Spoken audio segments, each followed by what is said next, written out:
My name is Emmanuel Kallon, Emmanuel Kallon. Okay, and tell me about your faith journey.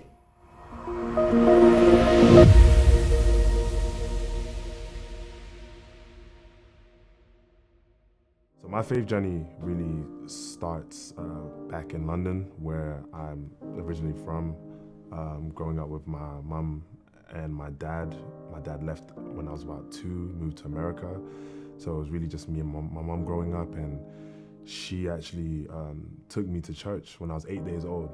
Actually, my godmother and her took me to church when I was 8 days old, so I was always kind of around church growing up. Even as I was going into childhood, I was always in church with her. She would always go to a service or something related to God, and so I was always around it. I was always around people that believed in God, people that went to church regularly. There was actually a point too when I was Catholic. I went to school at a Catholic school, and part of the requirements to go to school there is I have to kind of go through the process of first Holy Communion, confirmation, and so we went through that. That didn't last too long. My mum kind of got us to a non-denominational church, and that's kind of how I came up. Through the years, I knew who God was, but I didn't really know him. Like I didn't have a personal relationship with him, and so for me, a lot of it was very legalistic in the sense that I always felt like I had to be perfect in order to be seen or heard by God in any capacity. And this is from childhood even to my teens and young adulthood. I always kind of had that feeling that I'd never be perfect, I'd never be good enough. And so I kind of went along with just not really putting too much into my faith walk. And so as I grew older, I started to play sports. I started to get into basketball in London. Around that same time, I started to join a youth group at my mum's church, and that really did help me. It helped me kind of start to understand that, hey, my faith walk is mine alone. My mother can't pray for me, and I go to heaven or anything of that nature. I actually have to have a personal relationship with Christ. But at the same time, there were still some aspects that I didn't really grasp, or they didn't really do a good job of teaching me on, which was grace. I still had that mindset. So even though, yes, I was going to church in London, going to the youth group in London, I wasn't really in the depth of a relationship with Christ. So my parents decided around the time I was maybe 10 that they wanted to get married again. So we moved from London to America. But that took about 5 years for that to even materialize because of immigration. So we moved there. We came to Atlanta, Georgia when I was 10. They got married, but then we had to go back to London, me and my mom, back to London because we had to get the immigration situation handled with getting a green card and the citizenship. It was in that time from being 10 to 16 that I really kind of wrestled with my walk with Christ. And I really didn't know whether, first of all, whether it was real, because I had my doubts. Even though I was around church my whole life, I still had my doubts.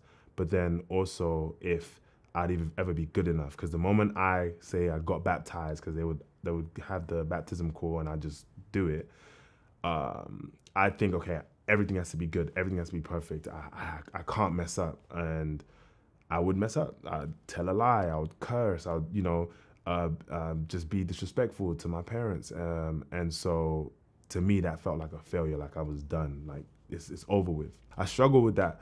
So fast forward to when I turned 16 was around the time I decided to kind of take a break from sports because I was heavily into basketball.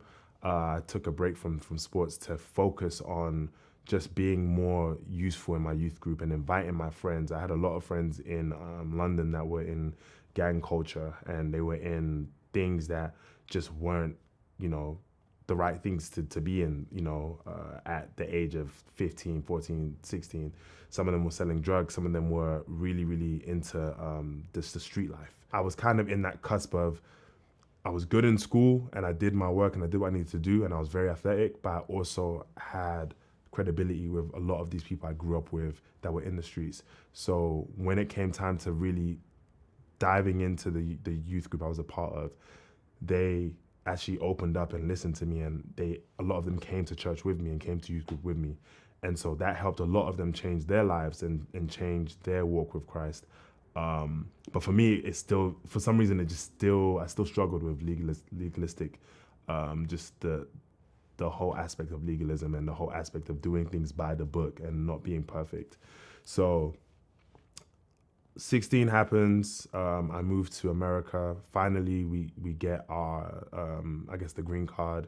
And so we moved, me and my mom moved. I come to Lawrenceville, Georgia, with my mom and my dad. My dad was already here. He'd already kind of prepared everything for us. And so we came together, and I went to school for the first time. And that was honestly my first time just being in a co-ed environment where, there was people of the opposite sex, because I went to a boys' school growing up, a Catholic boys' school. So now I'm in America. I'm used to wearing uniforms. I'm used to wearing, everything by the book. Like it was different.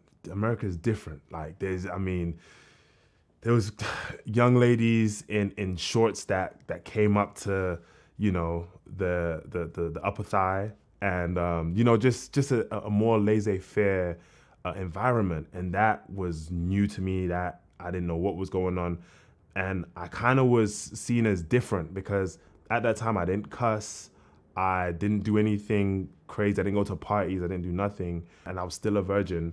And so to a lot of people that was like weird, like he's that weird kid from England, like he doesn't talk like us, he doesn't move like us, he's weird. Around the time my junior year, which is when I moved, I decided to try out for basketball again. I just kind of felt at peace about it. I was like, you know what, let me try for basketball. I'm still in church, by the way. I'm in America and still in the same church I went to with the youth group in America, because they had an American branch.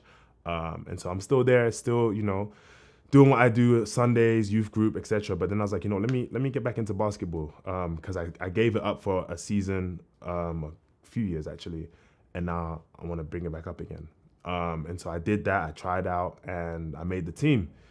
And so that kind of changed a lot for me. It was the start of everything. It changed a lot for me because now it's like people kind of knew who I was, and now I wasn't this weird, British kid. I was this like this athlete that came from London, and it just shifted. It shifted the conversation shifted, the people, the friend group, the social group shifted to where now it's like, dang, all of a sudden I have all these friends, and I'm like, whoa, like this is just a year ago I was eating lunch in the bathroom because I didn't have a table during my lunch, the lunch period I was assigned. So it was kind of different.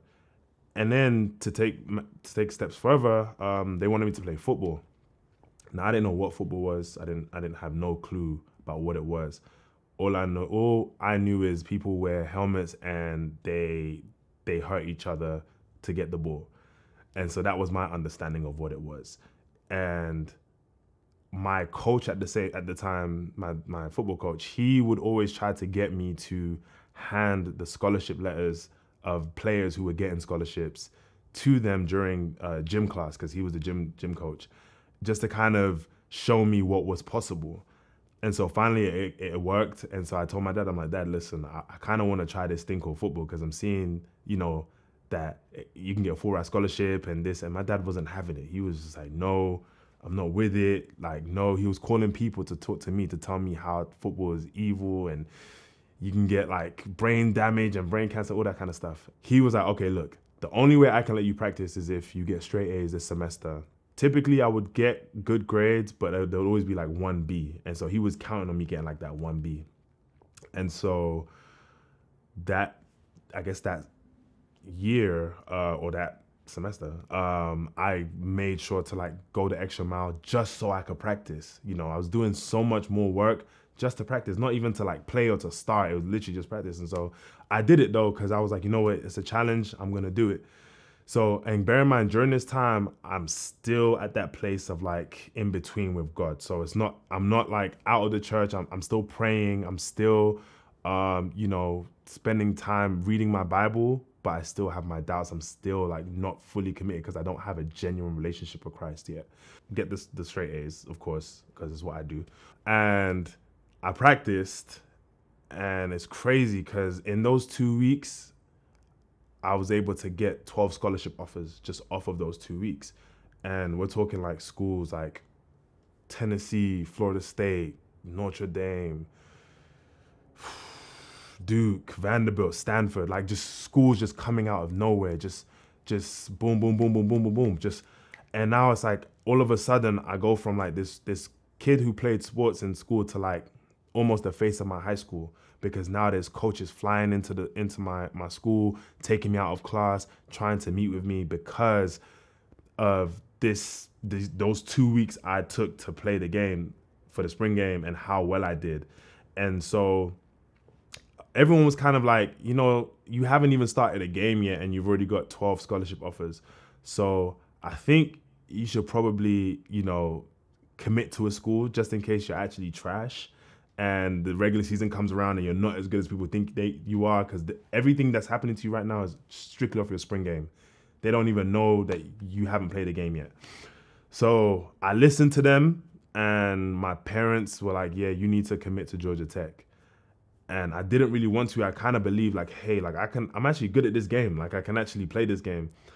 And also, speaking to my parents, my dad, who was against football, against all of that, as soon as he started seeing the scholarship letters come into the mail and the news anchors coming to interview him about me, this random kid that came out of nowhere, he changed his tune. Now he's all about football. Now he's like, yeah, I'm coming to all of your games and I've always supported you.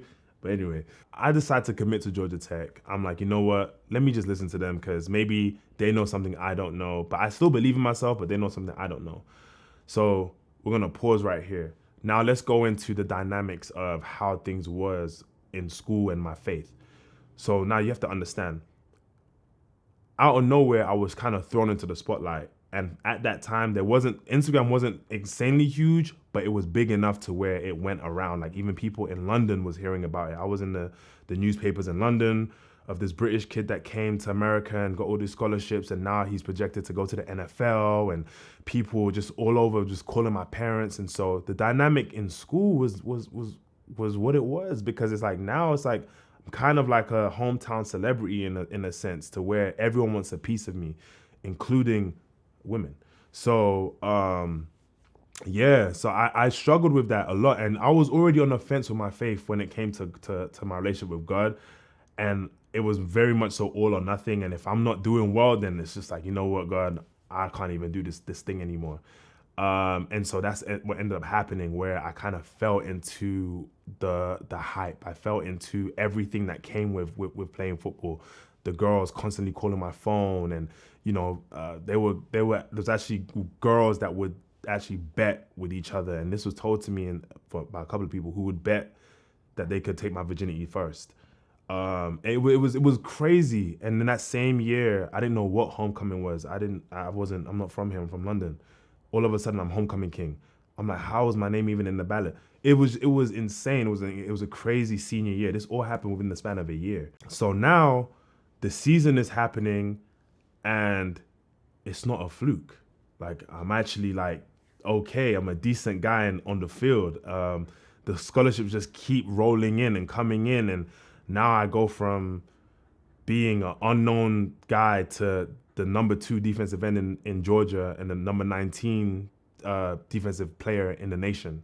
Or after 4 games, I'm already a 4-star, the top recruit now for Georgia Tech. So everything just happened super fast. But with that, it drew me away from my faith. It drew me away from going to church. I stopped going to church as much anymore. I stopped really kind of seeking God. I just didn't do it anymore, because this kind of took the place of everything that I kind of held dear in that sense. And not saying that like I couldn't have found balance, but at 16, I really didn't know what was happening, because it just happened so fast. So the season gets done, that senior year gets done. My scholarship to Georgia Tech is as strong as ever. In fact, there was points where I would actually have to run away from the coaches because they were scared that other colleges would come and poach me. So they would always come to my classroom like every week just to make sure I'm still gonna come to their school. So we go through that season. I end up going to Georgia Tech as a freshman. It was good. I mean, I held a lot of resentment, I'm not gonna lie, because it wasn't the school I wanted to go to. It wasn't, I had no intention of going to Georgia Tech. But because of parents' pressure and coming from an African household, whatever your parents say, that's what you have to do. And so that's kind of how it was for me. So I didn't really have a choice when it came to the school I wanted to go to. And so I held a lot of resentment, a lot of anger, and that also delayed me in just my openness to God and to people around me. I go through the years, a few years at Georgia Tech. They were even worse than high school. I'm in a Division I school. Everything's at my disposal.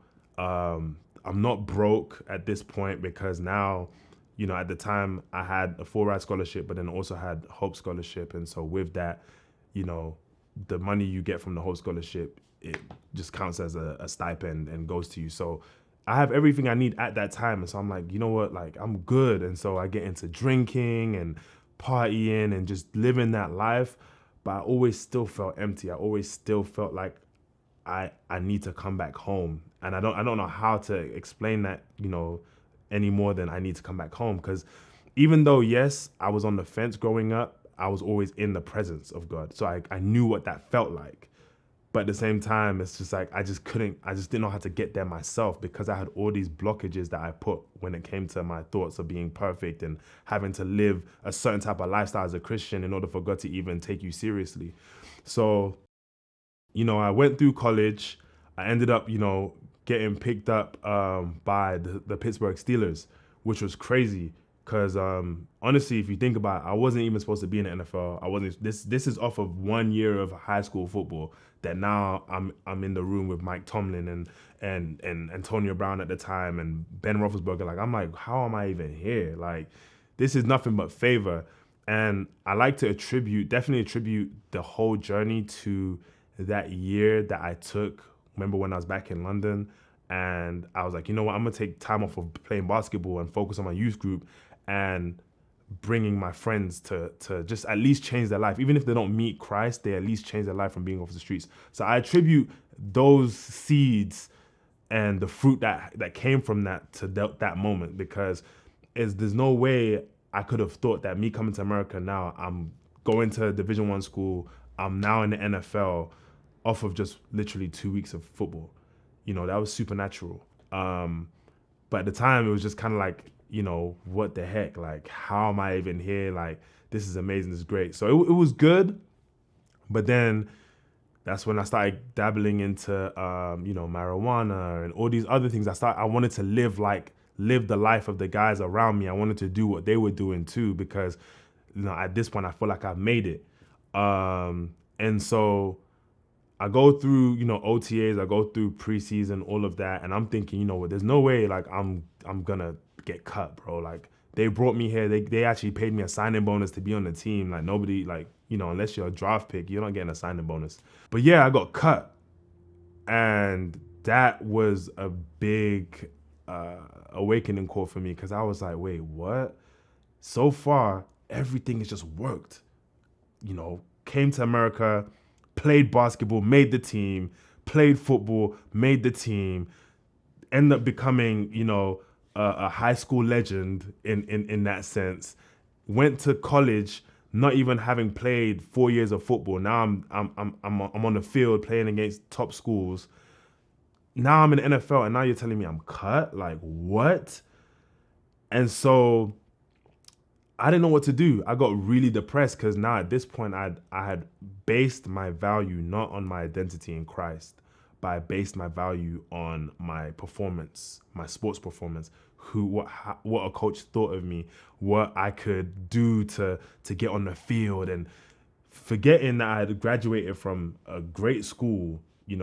I came from a great academic background where I could really do something with my life, irregardless of sports or football, because I had just focused on this thing because this is all I knew at the time, which wasn't the case. I tried to get back to God, And so I think I went back to God. I'm like, God, please, if you get me back on the team, like I'm going to serve you. I'm going to praise you. I'm going to be with you. I'm going to do this. So then now I'm out for like a few weeks, like no teams calling. Then all of a sudden, boom, I go to Green Bay. They call me up. Now I'm at the Green Bay Packers and I get signed to their team. So I'm like, wow, God, like you're really with me. Yes, great.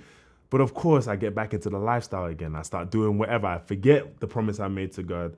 I'm like, you know what? Yeah, that's cool. But I'm like, yeah, I'm about to live this lifestyle. I'm in the NFL. Like, I need people to see me. Like, I've come from a lot. Da, da, da. And, God has a way of like really sometimes allowing you to go through things in order for you to realize like, hey, like it's all about me and you need me for anything that you're doing. It's not just use me. It's not just worship the gift. Like I'm the gifter. You need to focus and worship me. And that was kind of what he was teaching me in that period. Because then I ended up getting cut from Green Bay for no reason. And I'm like, wait, what? Like how? I'm better than a lot of people, at the time. I'm better than a lot of people that are on the field and this. And so I'm like, okay, God, listen, if you get me on the team again, I promise I will serve you. I'm done. I'll find a church. I'll do all this. I promise. Next thing you know, I get a call from New York Jets. Hey, we want you. So I'm like, yes, okay. So now they fly me to New York. Now I'm living in New Jersey, with the Jets, training with them, focusing on them.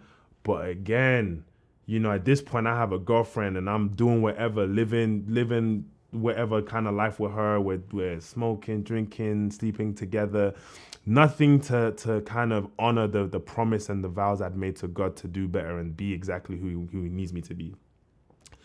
And so, you know what happens next. I got cut again. But the way I was getting cut, it wasn't because of anything like, oh, this person beat you or this person's better than you. It was kind of ways of like, kind of favor related in the sense that someone else had more favor than me. And I'm wondering how, if I'm better than this person, or, in the athletic world, I'm better than this person. How are they, or their coach knows this, their agent, and they just know that. So it was things that I just couldn't control that I literally needed God's hand to be over me in order for me to succeed. But I wasn't doing anything to honor God, and not saying that it's a transactional, because God's love and grace and mercy, supersedes all of that. But at the same time, it's also, in order for me to learn and know who he is, I kind of have to understand these things and go through these things. And so it took me a point to where the last team I was at was the Tennessee Titans. And I don't know, I just kind of had a kind of like a breakthrough a little bit, because I met with these guys who were also football players, but they were Christian. And so they invited me to their Bible study.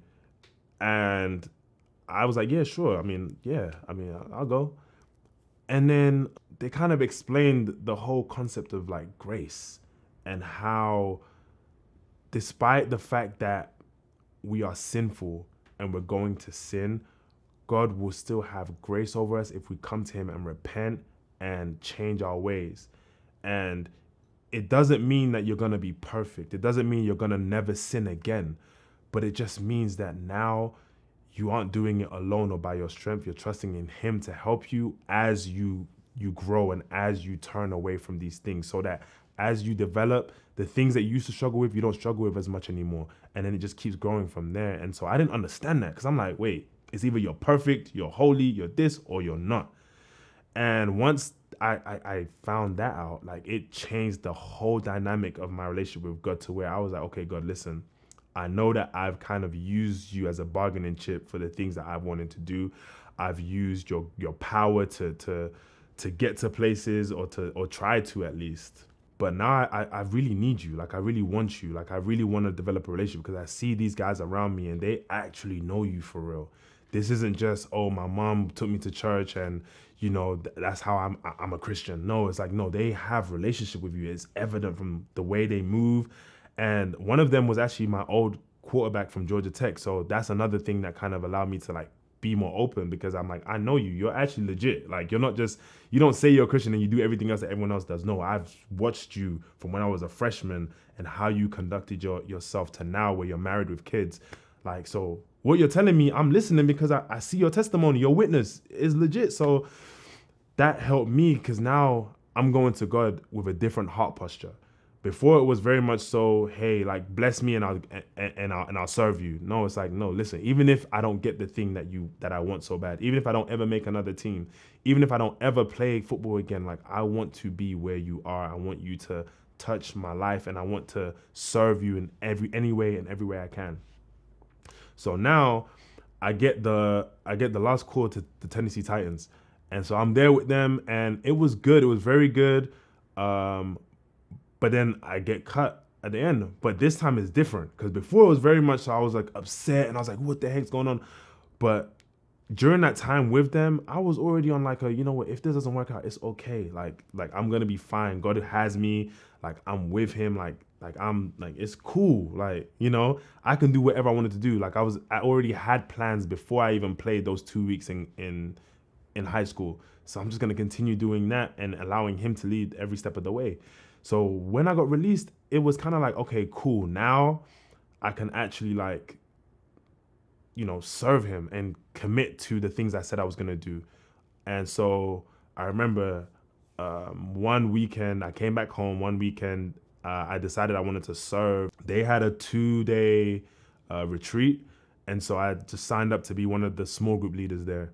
And I did that, and that was great. It was amazing. It was peaceful. You know, I got to speak to a lot of the young guys that were athletes too, and kind of share a little bit of my testimony and just everything that happened with me, and let them know like, hey, this is how you want to go about it, and this is what you need to do when it comes to keeping God first and putting him in your life, and not just saying it but actually living it. And so that was great. So now I'm driving home from that 2-day camp. And I'm listening to a song in my car, and it was River Wild by Hillsong, Open Heaven. And all of a sudden, I just feel this huge presence enter my car. Like, I'm talking about huge. Like, it didn't feel heavy, but I could feel it. And I'm like, wait, what's going on? And then all of a sudden, I just find myself crying. And then I just start feeling like why me? Like why are you choosing me? Like why do you love me so much? And then it's like I feel the presence of the Holy Spirit in my car, like clear as day. I remember it was in November. And I'm just like, wait, what? Like this like you're real. Like this is you. This is like you actually see me. And from that moment on, everything changed. You know, it wasn't no longer about, oh, I need you, God, to get here or do this. It was like, no, God, what do you need from me?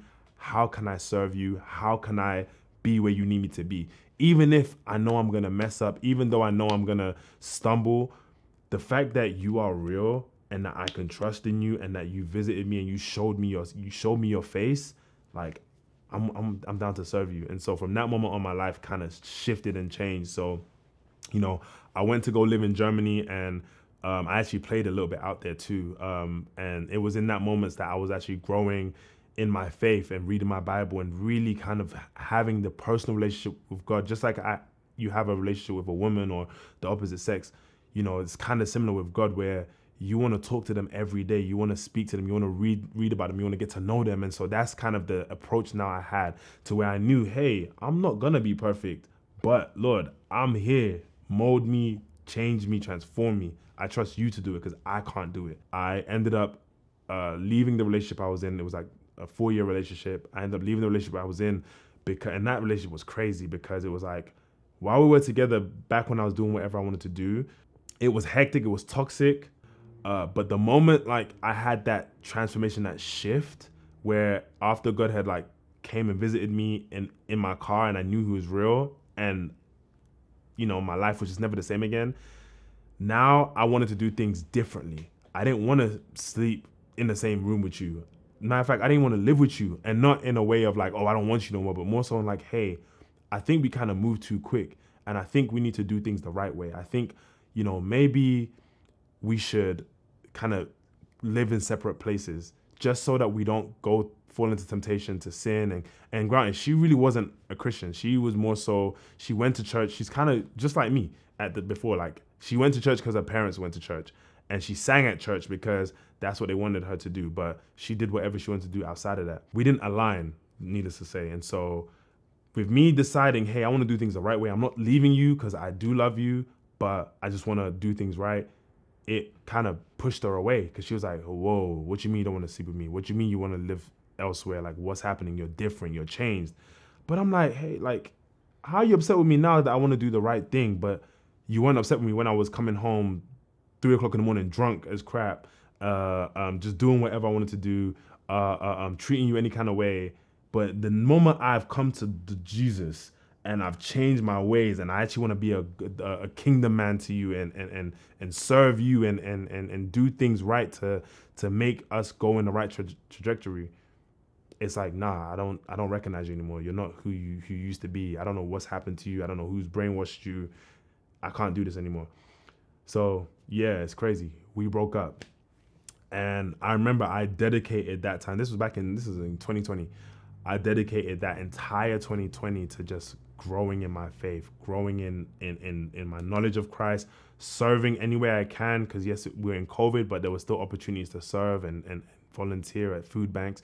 Just doing things, not so much for God to see I'm a good person, but because of what God had already done for me and forgiven me and loved me, that I'm like, I want to serve others because of that, and there's no amount of works I can do that's going to make me righteous. There's no amount of works I can do that's going to make me holy, but at least what I can do with the grace and the salvation that he's granted to me, I can go and spread it to others. And so that was kind of my whole journey in 2020 to where now it's like it's completely different. I've grown so much more in my faith. I'm married now. I have a beautiful son, beautiful wife. And yeah, God has really transformed my life in so many different ways. And it's been a journey, but in that journey, it's been just amazing just to see just the different transformations that I've been able to have, and also the impact I've been able to have on others too.